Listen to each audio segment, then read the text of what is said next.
کربلا کے جانثاروں کو سلام، فاطمہ زہرا کے پیاروں کو سلام، السلام۔ الحمدللہ رب العالمین والصلاة والسلام علی خاتم النبیین، اما بعد فاعوذ باللہ من الشیطان الرجیم، بسم اللہ الرحمن الرحیم۔ پڑھیے الصلاۃ والسلام علیک یا رسول اللہ وعلی آلک واصحابک یا حبیب اللہ، الصلاۃ والسلام علیک یا نبی اللہ وعلی آلک واصحابک یا نور اللہ۔ یار اسلامی بھائیوں اور مدنی چینل کے ناظرین، پروگرام لے کر آئے ہیں جس کا نام ہے اسلام زندہ ہوتا ہے ہر کربلا کے بعد۔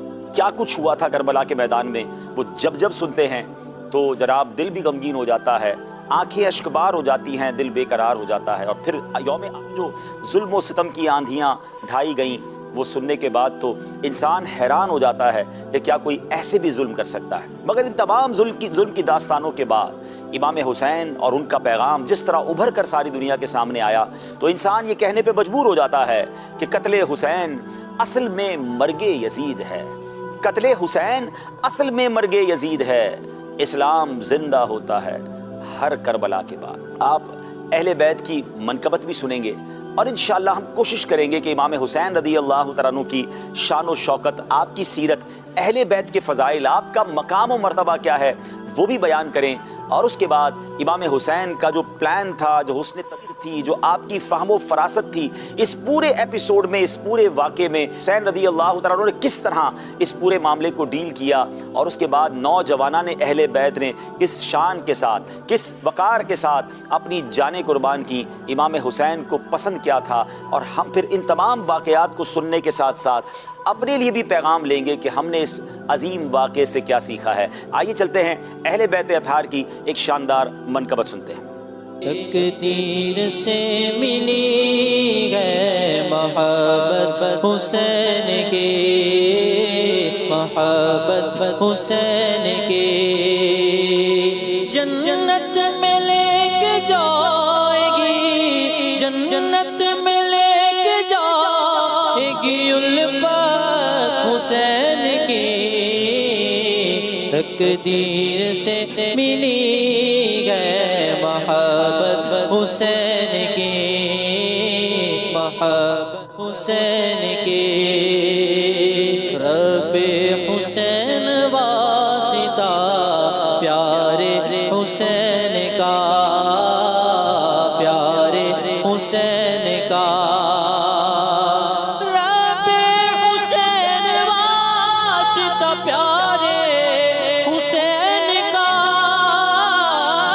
رب حسین واسطہ پیارے حسین کا، فردوس سے عطا ہو، فردوس سے عطا ہو رفاقت حسین کی، جنت میں لے کے جائیں گے الفت حسین کی، الفت حسین کی، اور ماں فاطمہ تو والد ماجد ہے مرتضیٰ، ماں فاطمہ تو والد ماجد ہے مرتضیٰ، ماں فاطمہ تو والد ماجد ہے مرتضیٰ، نانا نبی خوب گئے، نانا نبی خوب گئے، مت حسین کی، جنت میں لے کے جائیں گے الفت حسین کی، الفت حسین کی، اور شیر خدا کے شیر ہیں، بے حد دلیر ہیں، شیر خدا کے شیر ہیں، بے حد دلیر ہیں، مشہور ہے جہاں میں، مشہور ہے جہاں میں شجاعت حسین کی،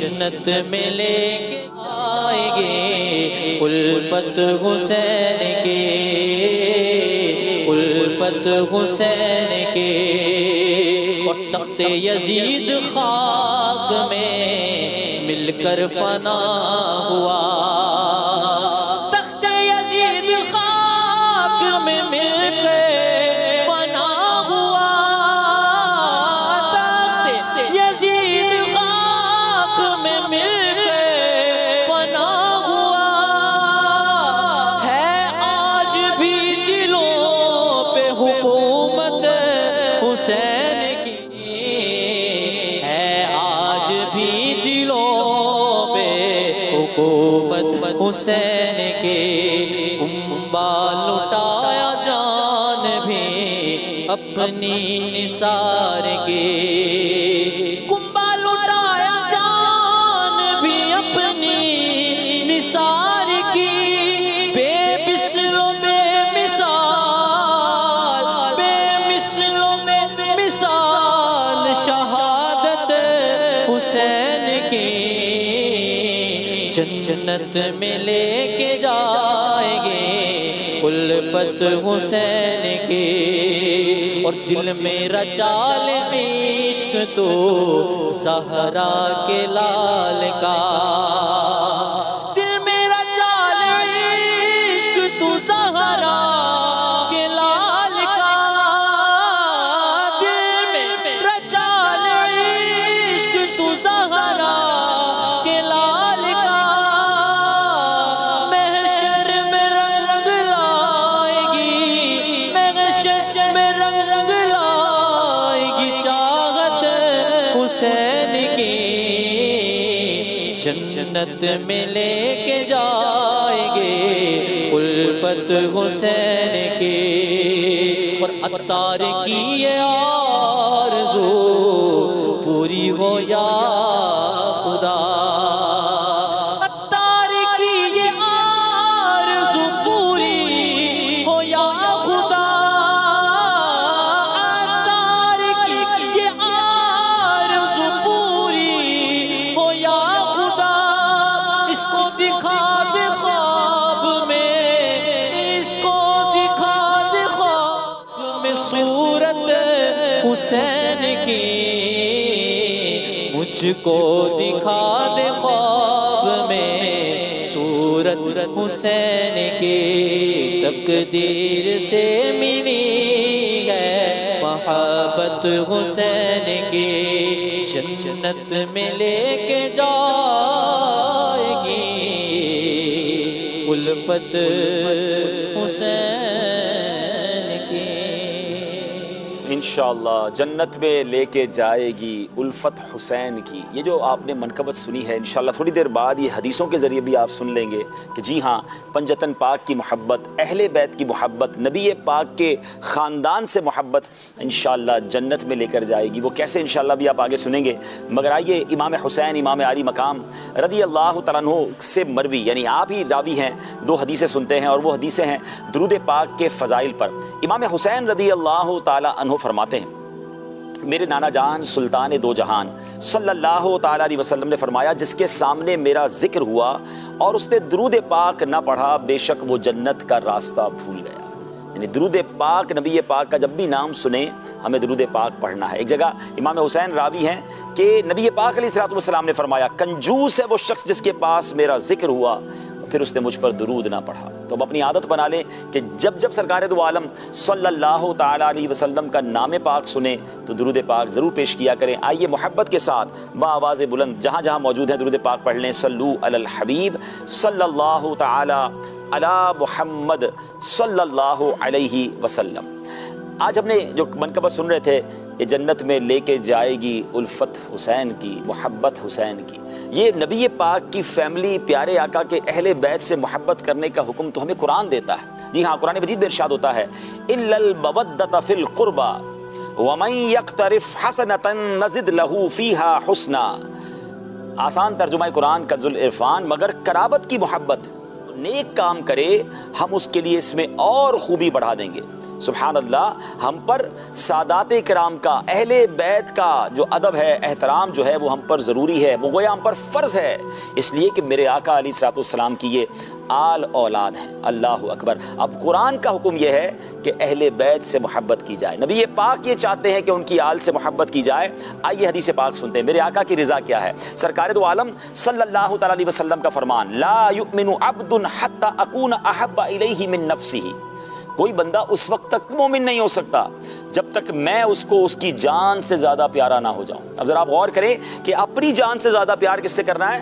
نبی پاک علیہ الصلوۃ والسلام سے۔ پھر آگے فرمایا اور میری اولاد اس کو اپنی اولاد سے پیاری نہ ہو۔ اس کا مطلب یہ ہوا کہ نبی پاک علیہ الصلوۃ والسلام کے بچوں سے، پیارے آقا کی آل سے اپنے بچوں سے زیادہ پیار کرنا ہے، اور یہ میرے اور آپ کے ایمان کے لیے ضروری ہے۔ تو یہ مقام ہے اہل بیت اطہار کا۔ سبحان اللہ۔ ایک اور روایت میں ہے، میرے آقا فرماتے ہیں جو اللہ پاک سے محبت رکھتا ہے وہ قرآن سے محبت رکھتا ہے، اور جو قرآن سے محبت رکھتا ہے وہ مجھ سے محبت رکھتا ہے، اور جو مجھ سے محبت رکھتا ہے وہ میرے اصحاب اور قرابت داروں سے محبت رکھتا ہے۔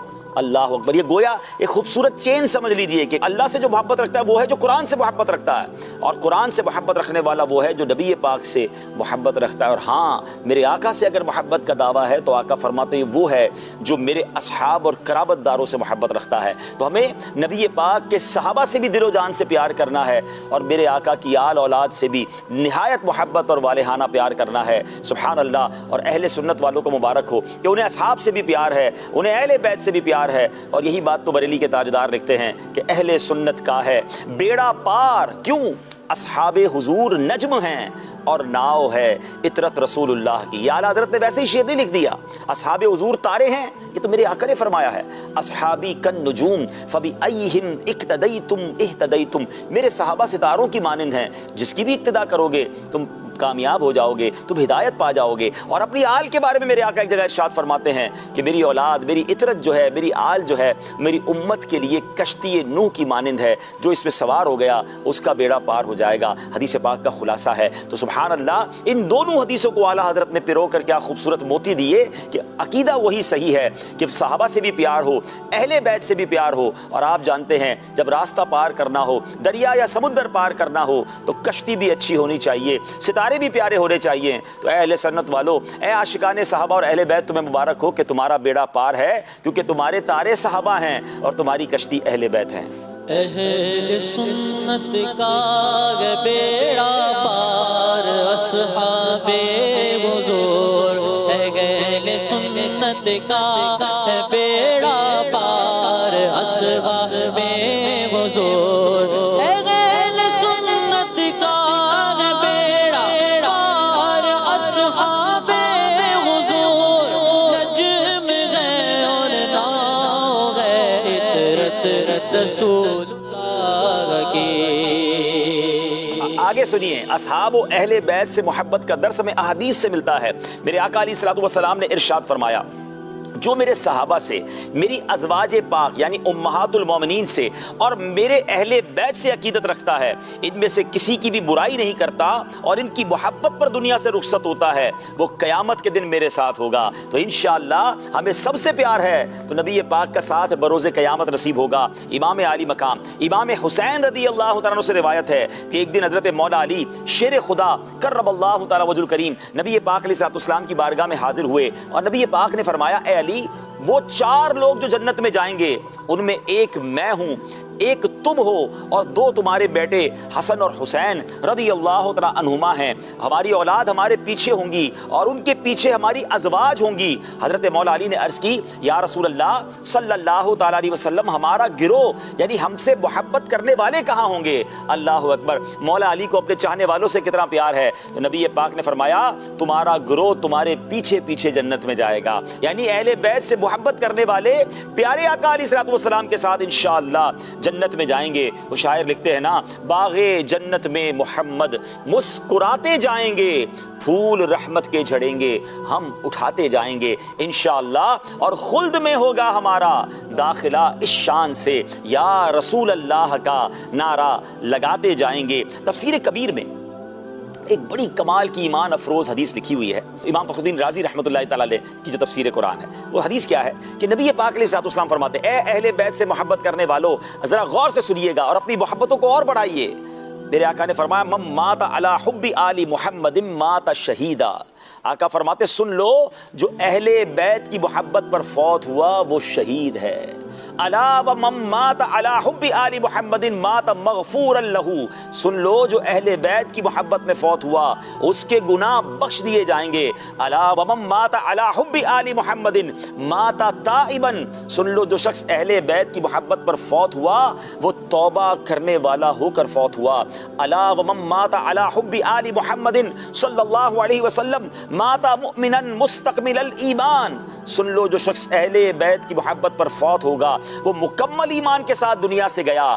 الا ومن مات علی حب آل محمد بشرہ ملک الموت بالجنۃ ثم منکر ونکیر. سن لو جو اہل بیت کی محبت پر فوت ہوا اسے ملک الموت حضرت اسرائیل علیہ السلام اور پھر منکر نکیر یہ بھی فرشتے جو ہیں وہ جنت کی خوشخبری دیتے ہیں. اللہ اکبر. اے میرے پیارے اسلامی بھائیوں ایسے ایسے فضائل اہل بیت سے محبت کرنے والوں کے موجود ہیں تو پھر کیوں نہ ہم بھی دل و جان سے پیار کریں بلکہ اپنے بچوں کو اپنے آنے والی نسلوں کو ہمیں یہ ٹیچ کرنا ہے کہ محبت اہل بیت سے کیسے کرنی ہے نبی پاک کے صحابہ سے کیسے کرنی ہے اور یہی ہمارا ایمان اور عقیدہ ہونا چاہیے. میرے پیارے اسلامی بھائیوں اب بات کرتے ہیں یہ تو تمام اہل بیت کی بات ہو رہی ہے نا مگر اگر امام حسین کی پرٹیکولرلی بات کریں اس عظیم ہستی کی بات کریں جن کا ہمیں آج ذکر خیر کرنا ہے ان کا مقام و مرتبہ کیسا ہے ان کی شان کیا ہے ذرا وہ بھی جان لیجئے تاکہ ان کا سٹیٹس پتہ چلے اور پھر ان کی قربانی اور انہوں نے جس طرح کربلا کے میدان میں جناب اسٹرگل کی ہے وہ تمام تکالیف صحیح ہیں اس کو سمجھنا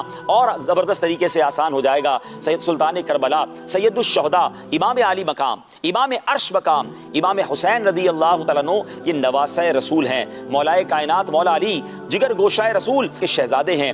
امام حسین 5 شعبان سن 4 ہجری کو مدینہ منورہ میں پیدا ہوئے. پیارے آقا علیہ الصلوۃ والسلام نے آپ کا نام حسین اور شبیر رکھا. امام کی کنیت ابو عبداللہ ہے اور لقب سبط رسول یعنی نبی پاک علیہ الصلوۃ والسلام کے نواسے اور ریحانۃ الرسول یعنی نبی پاک علیہ الصلوۃ والسلام کے پھول ہیں. اللہ اکبر. یہ وہ عظیم ہستی ہیں جن کو میرے آقا پھولوں کی طرح سونگا کرتے تھے. امام حسین اپنے 72 وفادار رفقا کے ساتھ 10 محرم شریف سن 61 ہجری کو میدان کربلا میں یزید پلید کے خلاف حق کی آواز بلند کرتے ہوئے نانا کے دین پر پہرا دیتے ہوئے ظلم سہتے ہوئے دکھ اور غم کے پہاڑ کے سامنے ثابت قدم رہ کر انتہائی عزت کے ساتھ شجاعت کے ساتھ شان و شوکت کے ساتھ شہید ہوئے اور رہتی دنیا تک کے لیے حق پر چلنے کا دینداری کا عزت سے جینے عزت سے مرنے شجاعت کا بہادری کا استقامت کا اور صبر و رضا کا سبق دے کر گئے. حسین ایک علامت ہے زندگی کے لیے. حسین ایک علامت ہے زندگی کے لیے. حسین عزم سفر ہے مسافری کے لیے. ایک اور شاعر نے کہا فطرت کی مصلحت کا اشارہ حسین ہے. فطرت کی مصلحت کا اشارہ حسین ہے. قربانیوں کی آنکھ کا تارا حسین ہے.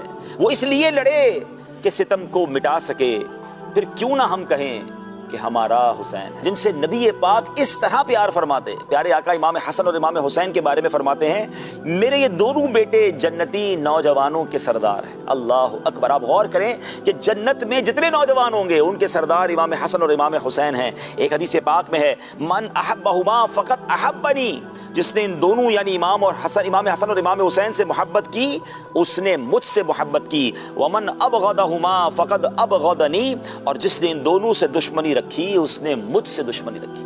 یعنی امام حسین سے محبت یہ گویا نبی پاک سے محبت ہے اور ان سے دشمنی ان سے بغض معاذ اللہ یہ نبی پاک سے بغض ہے. نبی پاک علیہ الصلوۃ والسلام نے فرمایا ہما ریحانتایا من الدنیا یعنی حسن اور حسین دنیا میں میرے 2 پھول ہیں. سبحان اللہ. ذرا ایک اور خوبصورت بات سمجھیے گا. امام حسن امام حسین کو کیا کہا یہ میرے پھول ہیں. اور بی بی فاطمہ کا ایک خوبصورت لقب کیا ہے فاطمۃ الزہرا. زہرا کہتے کلی کو یعنی آپ کلی ہیں حسنین پھول ہیں. یہ کیسا کرم کا باغ ہے. سبحان اللہ. اسی خوبصورت پنجتن پاک اور اس خوبصورت کرم کے باغ کے بارے میں بریلی کے تاجدار لکھتے ہیں نا کیا بات رضا اس چمنستان کرم کی. کیا بات رضا اس چمنستان کرم کی. زہرا ہے کلی جس میں حسین اور حسن پھول. کیا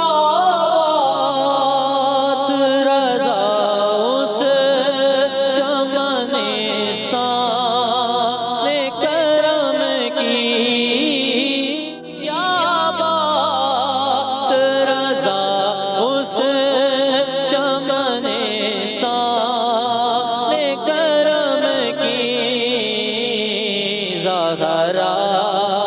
ہے کلی جس میں حسین اور حسن کو. ناظرین، دراصل امام حسین رضی اللہ تعالیٰ عنہ یہ آج کی نوجوان نسل کے لیے، آج کل کے جو وہ لوگ ہیں جو کچھ کرنا چاہتے ہیں، ان سب کے لیے ایک رول ماڈل کی حیثیت رکھتے ہیں. جی ہاں، آج اب امام حسین کی کچھ ایسی خاصیتوں کے بارے میں بات کریں گے. اس پورے واقعے سے ہمیں جو کچھ سیکھنے کو ملتا ہے، کیونکہ غور کیجئے نا کہ اگر عددی طور پہ دیکھا جائے تو وہاں تو 22,000 کا لشکر تھا، یہاں 72 افراد تھے.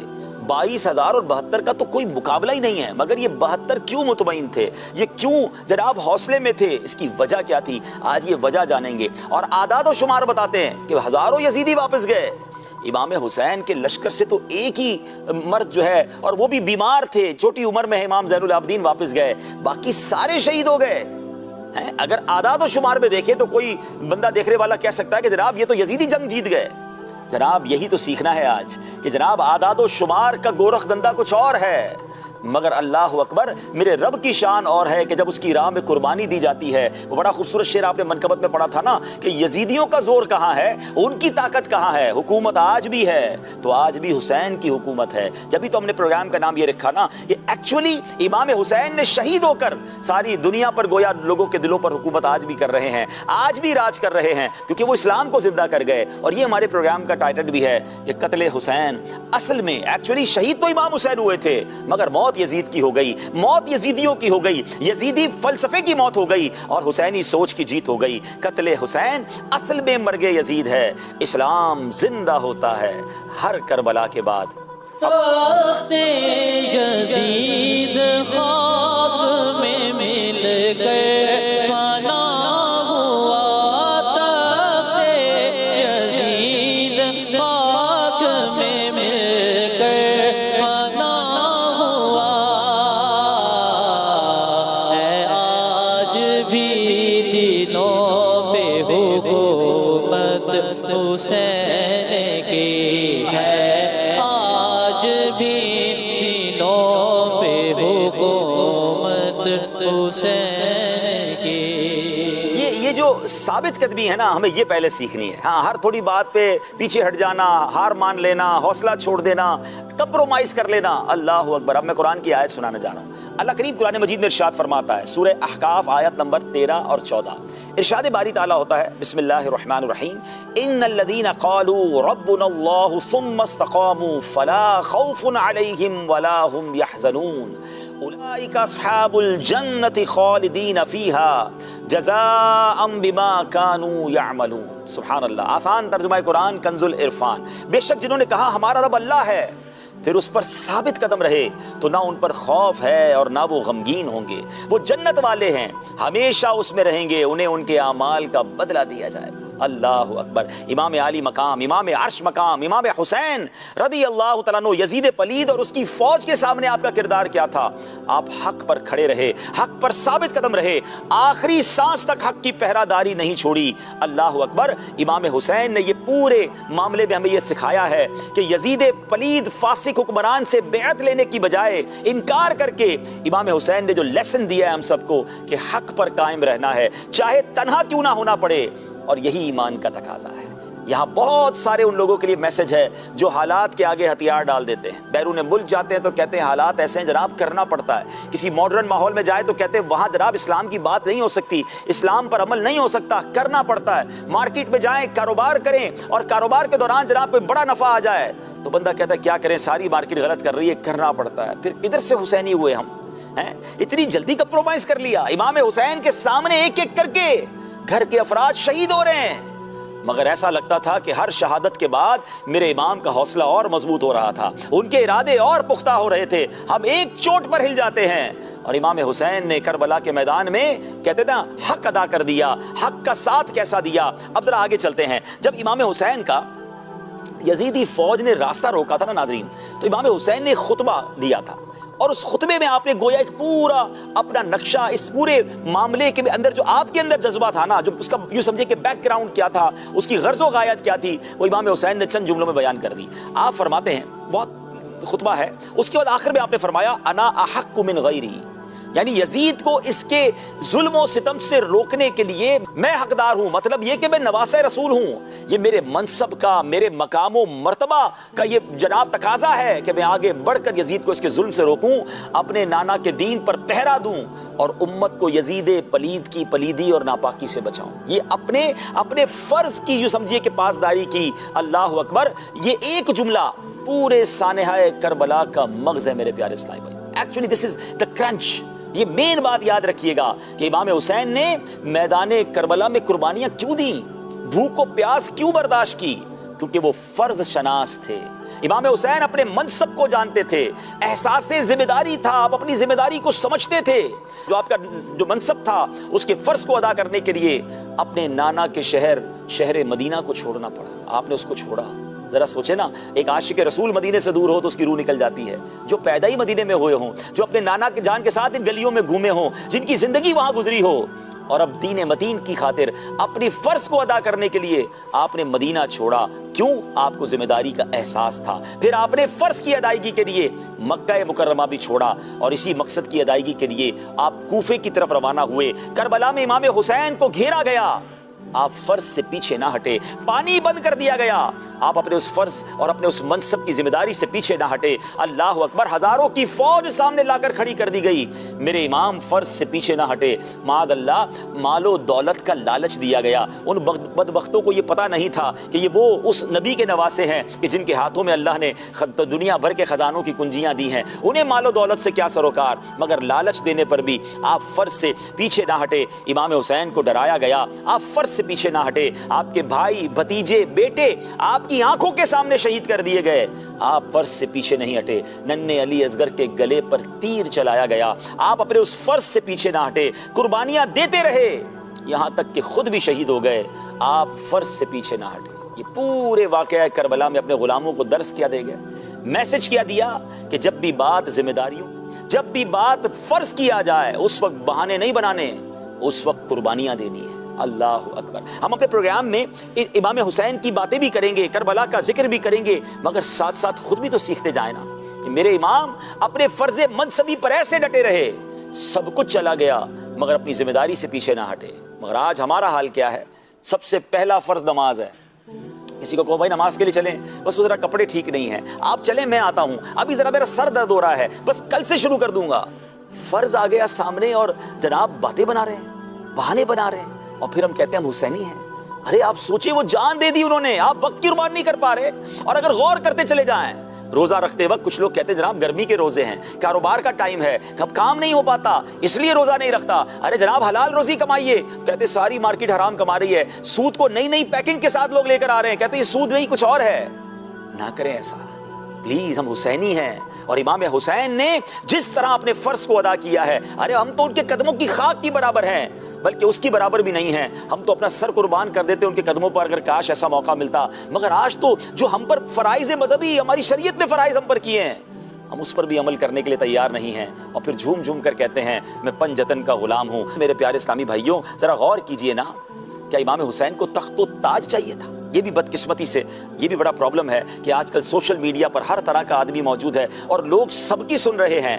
خدا کے واسطے آپ عاشقان رسول، عاشقان صحابہ اور اہل بیت علماء کرام کی بات سنیں۔ جناب یہ معاذ اللہ کنفیوژن پھیلائی جاتی ہے کہ یہ تو تخت و تاج کے لیے لڑائی تھی، یہ تو معاذ اللہ حکومت کے لیے لڑائی تھی۔ استغفر اللہ، ارے میرے امام کو کیا ضرورت تھی تخت و تاج کی؟ وہ تو تمام نوجوانان جنت کے سردار ہیں، سارے صحابہ آپ سے محبت کرنے والے، اور سبحان اللہ جن کے نانا جان کونین کے والی ہوں، وجہ تخلیق کائنات ہوں، ان کو تخت و تاج کی کیا ضرورت ہے؟ نہیں نہیں، آپ کو اللہ نے جنت کی حکومت اور سرداری عطا کی تھی، یہ دنیا کی عارضی حکومت کی ہرس آپ کو کیسے ہو سکتی ہے؟ مگر غور طلب بات یہ تھی کہ آخر یزید کی بیعت پھر کیوں نہیں کی؟ What was the reason? یہ سمجھنا ہے۔ کیا یزید کا اور آپ کا کوئی ذاتی اختلاف تھا؟ نہیں، کوئی ذاتی اختلاف نہیں تھا، آپ کو یزید کے کردار سے اختلاف تھا۔ وہ بدبخت تھا، وہ فاجر تھا، وہ فاسق تھا، وہ بے نمازی تھا، وہ حرام کو حلال کرنا چاہتا تھا، وہ جناب اسلامی معاشرے کی تمام اسلامی اقدار کو تباہ کرنا چاہتا تھا اور قرآن و سنت کی مخالفت کرتا تھا۔ امام حسین نے اسی لیے اس کی بیعت نہیں کی اور ایسی لازوال قربانی پیش کی۔ اب ذرا غور فرمائیے، برے کردار والے سے امام حسین خوش نہیں تھے۔ میرا اور آپ کا کردار ٹھیک ہے، دیکھیں نا، ساتھ ساتھ سیکھتے بھی جائیے نا۔ ایک شخص ایسا ہے جس کا برا کردار تھا. اگر یزید برے کردار کا مالک نہ ہوتا اور وہ قرآن و سنت پر عمل کرنے والا ہوتا, امام حسین کو کوئی اعتراض نہ ہوتا. اعتراض اس لیے تھا کہ اس کا کردار بھی برا تھا اور وہ بے عملی کو پھیلانا چاہتا تھا. اب میرے وہ اسلامی بھائی, اسلامی بہنیں غور کر لیں کہ میرا کردار اچھا ہے, کیا میری ذات سے دین پھیلتا ہے, اچھائی پھیلتی ہے, یا جہاں میں جاتا ہوں وہاں برائیاں پھیل رہی ہیں؟ خدا نہ خواستہ اگر کوئی مجھے ایسا سن رہا ہے کہ جس کا اپنا کردار بھی برا, شراب, شباب, بے حیائی, بدکاری, بے نمازی, سود کا کام کرنے والے, جوا, شراب اور غلط کام کرنے والے اگر مجھے کچھ سن رہے ہیں اور میری وجہ سے اور لوگ بھی برے کام کر رہے ہیں, میں سپورٹ کرتا ہوں ان کو برے کاموں میں, تو پھر تو امام حسین مجھ سے بھی ناراض ہو جائیں گے نا. یہ یزیدی طریقہ ہی تو ہے. اب غور کریں, ایک طرف میرا نعرہ ہے میں پنجتن کا غلام ہوں اور میرا کردار اللہ نہ کرے اگر یزیدیوں والا ہے, تو پھر کیسے قیامت کے دن امام حسین سے, ان کے نانا جان سے ہم شفاعت کے طلبگار ہوں گے؟ پلیز, حسینی طریقہ یہ ہے, امام حسین پنجتن پاک سے محبت کا تقاضا یہ ہے کہ ہم اپنے کردار کو درست کریں. بد کردار سے پنجتن پاک محبت نہیں فرماتے. خاص طور پہ امام حسین نے تو اس بد کردار بیعت کرنے سے انکار کیا اور رہتی دنیا کو پیغام دے دیا کہ اپنا آقا, اپنا سربراہ, اپنا بڑا فالو کس کو کرنا ہے؟ جس کا کردار اچھا ہو, جو نیک ہو, جو عبادت گزار ہو, جو سچا ہو. کاش یہ بات ہمیں سمجھ آ جائے. آئیے قرآن پاک کی ایک اور آیت سنتے ہیں اور اس آیت پر امام حسین کا عمل کیسا تھا, کربلا والوں کا عمل کیسا تھا. اللہ قرآن میں فرماتا ہے, بسم اللہ الرحمن الرحیم, قل ان صلاتی و نسکی و محیای و مماتی للہ رب العالمین. اللہ کیا فرماتا ہے؟ فرماؤ بے شک میری نماز اور میری قربانیاں اور میرا جینا اور میرا مرنا سب اللہ کے لیے ہے جو سارے جہانوں کا رب ہے. ہاں, زندگی تو ایسی ہے نا, ایسے گزارے نا. میرا جینا, مرنا, میری نماز, میری قربانیاں سب کس کے لیے؟ اللہ کے لیے ہیں. سبحان اللہ. اب بتائیں نا, امام حسین, امام علی مقام نے اپنا اور اپنے گھر والوں کا خون دے کر امت کو سکھایا کہ دین کی حفاظت کی خاطر مال کی, وقت کی, جان کی قربانی بھی اگر دینی پڑے تو دینی ہے. تو بتائیے, ہم یہ دعا تو پڑھتے ہیں, قربانی کے وقت پڑھی ہوگی آپ نے, ٹھیک ہے, قربانی آپ نے اللہ کے لیے کر لی, کیا میری جان اللہ کے لیے ہے؟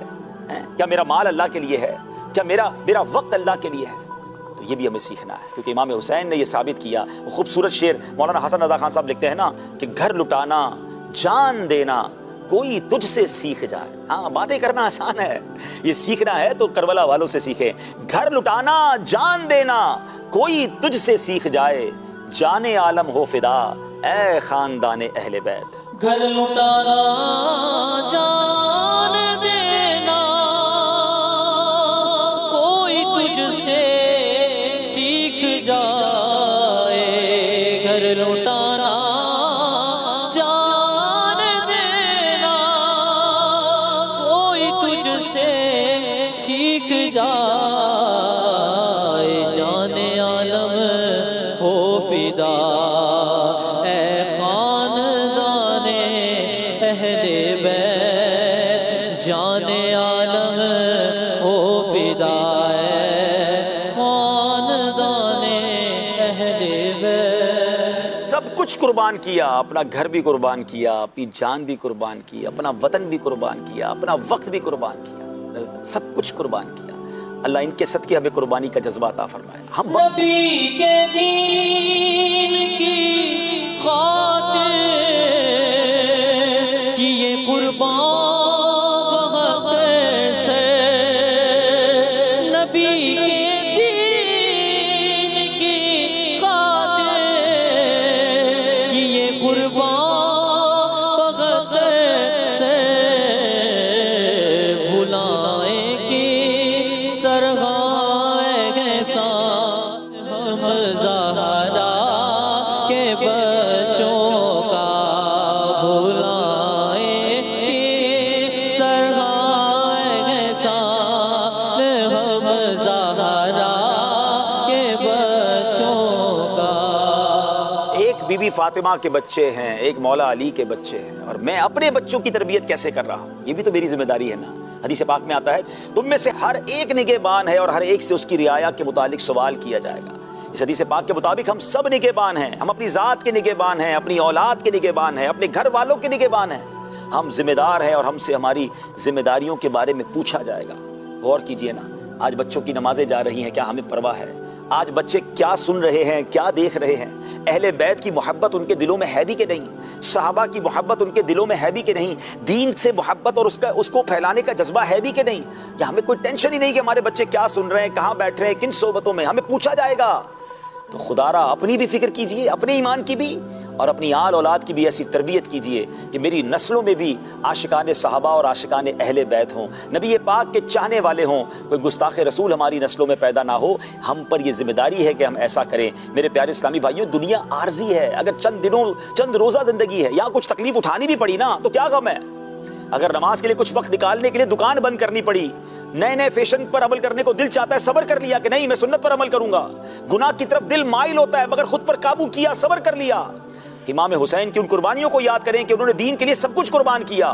اللہ اکبر، اگر یہ نفس پر قابو پایا، اپنے خواہشات کی قربانی دی، اور امام حسین کے صدقے ان کے نانا جان سرکار دو عالم علیہ السلام کی رحمت سے جنت میں ٹھکانہ ہو جائے تو یقین مانیے کہ پھر تو نہایت سستا سودا ہے نا۔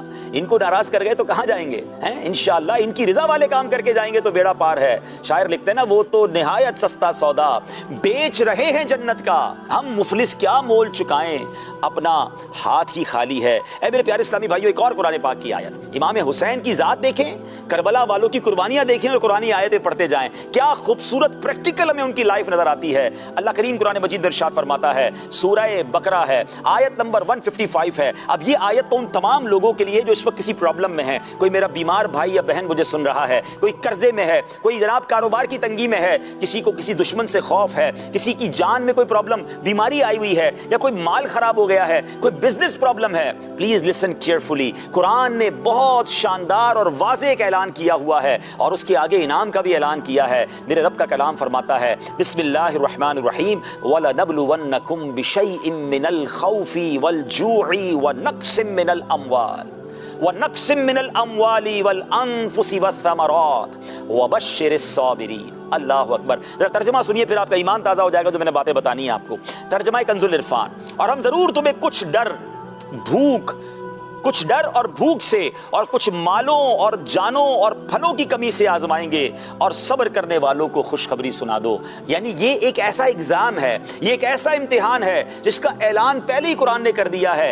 5 چیزیں بھی بیان کر دی ہیں کہ ان قریب تم پر آزمائش آئے گی۔ ہو سکتا ہے اس پر مدنی چینل کا کوئی ویور اس آزمائش سے گزر رہا ہوگا، کوئی گزر چکا ہوگا، اور کسی کی ابھی باری آنے والی ہوگی۔ یہ زندگی میں امتحان آتے ہی رہیں گے، مگر جو اس امتحان سے پاس ہو جائے گا، آگے قرآن کیا کہتا ہے، وَبَشِّرِ الصَّابِرِينَ، خوشخبری ہے صبر والوں کے لیے۔ تو اللہ کرے ہمیں سمجھ آ جائے کہ جب بھی کوئی پرابلم آئے، اب ذرا غور کریں، ایسا لگتا ہے کہ کربلا کے میدان میں تو یہ ساری آزمائشیں ایک ساتھ کر دی گئی تھی نا۔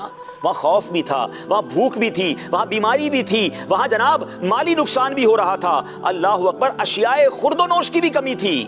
لیکن اہل بیت نے کیسی شاندار صبر و رضا کے پیکر بن کر اس آزمائش کو گزارا۔ اے میرے پیارے اسلامی بھائیوں، یہ وہ صبر تھا، یہ وہ آزمائش پر، امتحان پر خوبصورت انداز تھا کہ اس پر تاریخ خاموش ہیں اور فرشتے نازاں ہیں کہ کربلا کے میدان میں کیسی صبر و رضا کی داستان رقم کی گئی۔ مگر دوبارہ میں آتا ہوں، وہ تو کامیاب ہو گئے، وَبَشِّرِ الصَّابِرِينَ کا مژدہ انہیں مل گیا۔ کیا میں اور آپ بھی کامیاب ہو رہے ہیں؟ یا ہر مصیبت پر شکوہ ہے، ہر مصیبت پر جناب ہماری زبان پر کوئی نہ کوئی کمپلین آتی ہے؟ امام عالی مقام تو وہ ہیں، کربلا کی طرف جا رہے تھے نا، آپ گھوڑے پر سوار تھے، دوران سواری آپ پر اونگ طاری ہوئی، ٹھیک ہے نا، تھوڑی دیر کے لیے نیند آئی، جب آنکھ کھلی تو آپ نے کہا انا للہ و انا الیہ راجعون والحمد للہ رب العالمین۔ ایک بار ایسا ہوا، 2 بار ایسا ہوا، شاید 3 بار ہوا۔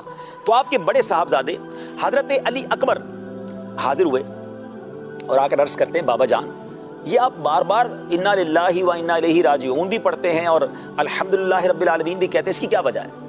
امام حسین نے فرمایا، جب مجھے اونگ آتی ہے تو میں دیکھتا ہوں کہ ایک گھڑ سوار ہے اور وہ گویا یہ کہہ رہا ہے کہ قافلہ آگے بڑھ رہا ہے اور آگے شہادت منتظر ہے، موت قریب آ رہی ہے۔ تو جب آپ کے بڑے صاحبزادے یہ سنتے ہیں کہ شہادت قریب آ رہی ہے تو وہ عرض کرتے ہیں کہ بابا جان، کیا ہم حق پر نہیں ہیں؟ امام حسین فرماتے ہیں، بیٹا ہم یقیناً خدا کی قسم حق پر ہیں۔ تو حضرت علی اکبر عرض کرتے ہیں، پھر اللہ کی رضا پر ہم راضی ہیں، ہم شہادت کے لیے راضی ہیں۔ اللہ اکبر۔ ناظرین غور کیجئے کہ کیسی باپ اور بیٹے کی گفتگو ہے کہ بیٹے کو والد بتا رہے ہیں کہ شہادت آگے منتظر ہے، اور بیٹا کہتا ہے اگر اللہ کی رضا اس میں ہے تو پھر میں راضی ہوں۔ آپ کو کچھ یاد آ رہا ہے؟ کسی اور باپ بیٹے کی گفتگو یاد آ رہی ہے؟